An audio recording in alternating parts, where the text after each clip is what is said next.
Halo semua, selamat datang di saluran naskah tengah malam. Di saluran ini kita akan membahas kisah-kisah horor paling menyeramkan yang pernah diceritakan. Kali ini kita akan menyelami sebuah pengalaman nyata berjudul Misteri Benteng Pendem, teror genderuwo yang menghantui wisatawan. Kisah ini menceritakan perjalanan seorang pemuda bersama teman-temannya yang berujung pada pertemuan dengan sosok tak kasat mata. Benteng Pendem dengan sejarah kelamnya menyimpan cerita yang tidak hanya menyeramkan, tapi juga penuh teka-teki yang masih belum terpecahkan hingga kini. Pastikan pintu terkunci, matikan lampu, dan duduklah dengan nyaman, karena cerita ini akan membawa kalian masuk ke dalam dunia yang penuh kengerian. Mari kita mulai. Kisah mengerikan ini terjadi cukup lama, tepatnya 18 tahun yang lalu. Tapi hingga kini kejadian itu masih saja menghantui kehidupanku. Kalian boleh percaya atau tidak, tapi sosok menyeramkan yang muncul saat aku dan kedua temanku berwisata di Bentem Cilacap masih terus mengikuti kami sampai hari ini. Sabtu, 10 Juni 2002. Hari itu cukup cerah. Udara panas begitu menyengat, hal yang wajar mengingat Cilacap berada dekat dengan pantai. Oh iya, kenalkan, namaku Rega. Hari itu, bersama kedua temanku, Fadil dan Niko, kami berencana mengunjungi salah satu objek wisata terkenal di Cilacap, yaitu Benteng Pendem. Sebenarnya aku sudah pernah ke Benteng Pendem ketika masih duduk di bangku SD. Waktu itu, aku tinggal di Cilacap karena mengikuti orang tuaku yang bekerja di sana. Setelah lulus SD, aku pindah kembali ke Bandung, kampung halamanku. Jadi kunjunganku ke Cilacap kali ini bersama kedua sahabatku bukan hanya untuk wisata, tapi juga untuk melepas rindu dengan kota penuh kenangan masa kecilku. Perjalanan dari Bandung memakan waktu cukup panjang. Kami tiba di Cilacap pada Jumat sore, sekitar pukul 5 dan memutuskan menginap di sebuah hotel sederhana di dekat alun-alun kota. Kelelahan membuat kami segera beristirahat agar keesokan harinya bisa menjelajah kota dengan penuh semangat. Keesokan harinya, "Woi, kalian udah siap belum? Udah keburu siang nih," seruku sambil ngetuk pintu Kamaril dan Niko. "Ya siap dong. Kita mah udah dari tadi," jawab Niko dengan nada ceria. "Ya udah, yuk berangkat. Supir taksi udah nungguin di depan hotel," ucapku sambil bergegas keluar. Kami naik taksi menuju lokasi wisata pertama, Benteng Pendem. Namun entah kenapa sejak awal perjalanan perasaanku tidak enak. Ada sesuatu yang mengganjal di hati. Biasanya perjalanan bersama mereka selalu terasa menyenangkan. Tapi kali ini rasanya berbeda. Meskipun begitu, aku berusaha mengabaikannya, apalagi melihat Fadil dan Niko yang tampak sangat antusias. Sekitar 30 menit kemudian, kami tiba di Benteng Pendem. Aku turun dari mobil dan memandangi bangunan megah peninggalan Belanda itu. Jujur, aku kagum. Benteng ini terlihat jauh lebih bersih dan terawat dibanding terakhir kali aku kesini saat masih kecil. Rasa kagum itu sedikit mengusir perasaan tidak enak yang tadi menghantuiku. Kami membeli tiket dan masuk ke dalam benteng. Semangat kami membuncah saat melihat bangunan-bangunan bersejarah di dalamnya.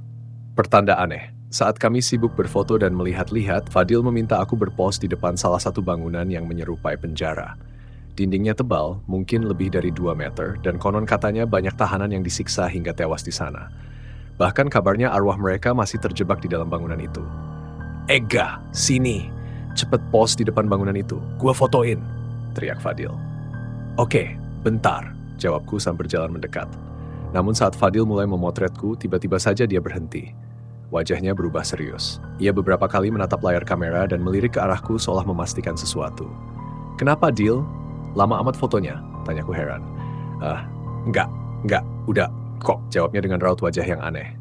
Kita balik ke hotel aja, yuk," tambahnya tiba-tiba. "Loh, kok balik? Kan kita belum selesai muter-muter," protesku. "Aku nggak enak badan, ga? Kayaknya perutku mules banget," jawabnya lemas. Melihat situasi yang tak kondusif, aku dan Niko memutuskan untuk kembali ke hotel.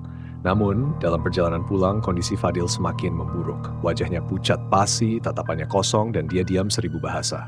Sesampainya di hotel, aku dan Niko langsung memapah Fadil ke kamar. Anehnya, tubuh Fadil terasa sangat berat. Bahkan dengan bantuan Niko yang badannya kekar, kami tetap kesulitan membawanya. "Nick, lo ngerasa badan Fadil berat banget nggak sih?" bisikku pada Niko. "Iya, parah. Kayak angkat karung beras," jawab Niko sambil terengah-engah. Kami akhirnya membaringkan Fadil di tempat tidur. Tapi meski kuberi air minum, dia tetap diam, bahkan menoleh pun tidak. Karena lelah dan bingung harus berbuat apa, kami memutuskan untuk tidur. Tiba-tiba suara kaca pecah membangunkan kami. Aku terlonjak kaget. "Hah? Suara apaan tuh?" teriak Niko. Aku melihat ke arah Fadil. Dia tidak ada di tempat tidur. "Fadil kemana?" tanyaku panik. "Mana gue tahu?" jawab Niko dengan nada cemas. Kami berdua memeriksa kamar mandi, namun pintunya terkunci dari dalam. Aku mengetuk pintu berkali-kali, tapi tak ada jawaban. Akhirnya aku turun ke resepsionis untuk meminta bantuan. Petugas hotel datang dan berhasil membuka pintu kamar mandi. Di dalamnya kami menemukan Fadil terduduk lemas di lantai dengan wajah kosong. Keesokan harinya, kami memutuskan untuk langsung pulang ke Bandung. Di perjalanan menuju tempat travel, kami kembali menggunakan jasa supir taksi yang sama. Dalam perjalanan, si supir tiba-tiba berkata, "Mas, teman kalian ini kemarin ditempeli oleh sosok genderuwo, penunggu benteng Pendem." Aku dan Niko saling berpandangan, kaget. Untungnya, tadi malam saya lihat lewat kaca spion, sosok itu sudah pergi, tambahnya. Mendengar hal itu, kami sedikit lega. Tapi semua berubah ketika kami sudah duduk di dalam mobil travel. Supir taksi itu kembali menghampiri kami, mengetuk kaca jendela. Aku membuka jendela dan bertanya, "Ada apa, Pak? Apa ada barang yang tertinggal?" Wajahnya serius. "Maaf, Mas. Tadi saya salah. Sosok itu ternyata belum pergi. Dia hanya berpindah tubuh. Dia akan terus mengikuti kalian kemanapun." Aku langsung menoleh ke arah Niko. Mata kami saling bertatapan. Tubuhku seketika merinding saat melihat wajah Niko yang mendadak pucat. Keringat dingin mengalir di dahinya, dan dia tampak gelisah. "Nick, lu kenapa?" tanyaku dengan suara gemetar. "Gak, gue ngerasa aneh dari tadi.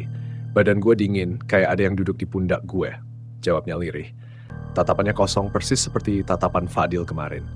Aku merasa panik. Aku menarik tangannya, mencoba mengguncangnya agar dia sadar. "Nick, sadar Nick!" "Jangan bercanda. Jangan kayak si Fadil." Namun, tiba-tiba Niko menunduk dalam, tangannya mencengkeram kursi dengan kuat. Napasnya berat, dan dari mulutnya keluar suara serak, bukan suara Niko. "Kalian tak seharusnya datang ke tempat itu. Sekarang kalian milikku." Aku sontak mundur dengan wajah pucat pasi. Fadil yang duduk di sampingku mulai sadar dan melihat ke arah Niko dengan ketakutan. "Rega, itu bukan Niko," bisiknya panik. Sopir travel yang melihat kondisi kami bertiga segera menepikan mobil. Semua penumpang mulai kebingungan dan ikut panik. Dengan cepat, aku dan Fadil menarik Niko keluar dari mobil. Niko mengerang kesakitan sambil tertawa kecil. Suara tawanya sangat berat dan menyeramkan, bukan seperti dirinya sama sekali. "Astagfirullah! Sadar, nak! Sadar!" teriak salah seorang penumpang yang ikut membantu. Kami memutuskan membawa Niko ke sebuah mushola kecil di dekat lokasi travel. Seorang kiai tua yang kebetulan berada di sana langsung mendekati kami dan melihat kondisi Niko. Beliau membaca doa dan beberapa ayat suci Al-Quran sambil memegang kepala Niko. Suasana semakin mencekam ketika Niko tiba-tiba berteriak keras. Tubuhnya bergetar hebat dan wajahnya berubah menakutkan. Tapi seiring dengan lantunan doa, perlahan-lahan Niko mulai tenang. Tubuhnya lunglai dan dia pingsan di pangkuanku. "Alhamdulillah sudah pergi," ucap si kiai sambil mengelap keringatnya. "Kalian harus lebih berhati-hati. Jangan sembarangan datang ke tempat yang memiliki sejarah kelam seperti itu tanpa niat baik. Sosok itu merasa terganggu dan akhirnya mengikuti kalian." Kami bertiga hanya bisa saling berpandangan. Saat Niko sadar, ia tampak kebingungan dan tidak mengingat apapun. Dengan tubuh lemas dan hati yang masih berdebar, kami akhirnya pulang ke Bandung tanpa berkata banyak. Perjalanan itu menjadi pelajaran berharga bagi kami bertiga. Sejak kejadian itu, aku, Fadil, dan Niko jarang sekali membahas tentang benteng Pendem. Masing-masing dari kami hanya ingin melupakan peristiwa mengerikan tersebut.